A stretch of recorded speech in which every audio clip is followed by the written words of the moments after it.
Unaweza ukatueleza changamoto zinazokukumba pale kwenye single room wewe na familia yako? Asante sana dada yangu. Changamoto ni nyingi sana pale nyumbani. Kwanza, kwa mzee kama mimi ambaye ako na familia yake yote pale. Tupe angalau changamoto kama 5 hivi. Kwanza dada yangu, vile unavyoniona mimi hapa, hata kamulira kale nimevaa ndani, sio kangu, ni kabibi yangu. Hebu acha nikukatishe kidogo, kwanza utueleze kwa undani kamurira ni kanini? Kamulira ni kazuruali kadani dada yangu. Hebu tueleze mbona umevaa kamurira kabibi yako ndani mzee? Unajua katika hizi nyumba zetu za single room, hatunaga kitu ambacho kinaitwa privacy. Mtu akitoka kuchapa mng'aro, tumulira tunaanikaga mahali pamoja, kutoka bibi, watoto na hadi wageni. Na sasa kuanika kamurira mahali pamoja inahusiana aje na wewe kuvaa kamurira kabibi? Sio hata mara moja nimevaa. Leo hata ni afadhali nilivaa kamama. Kuna siku nilijipata nimevaa kamugeni, lakini nikasema haidhuru.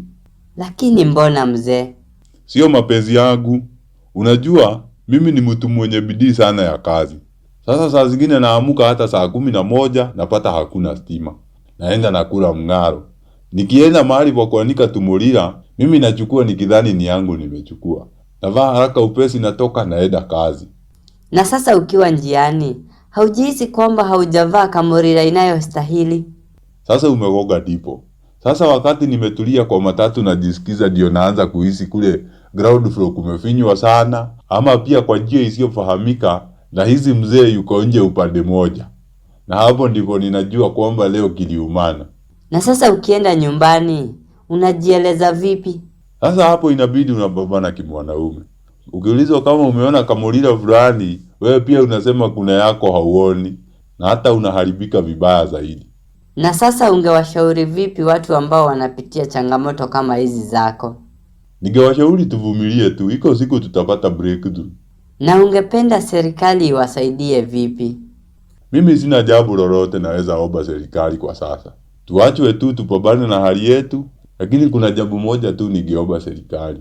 Jambo lipi mzee? Ningeomba serikali itengeneze opportunities na platforms za kuweza kushowcase talents na isupport vijana ili waache kutunyorosha nyogoro huku mtaani. Asante sana kwa muda wako mzee.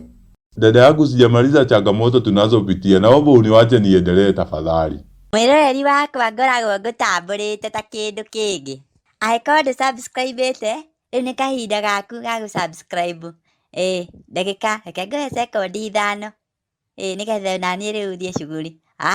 Nĩ wa subscribe? Ngai wa muoyo akũrathime.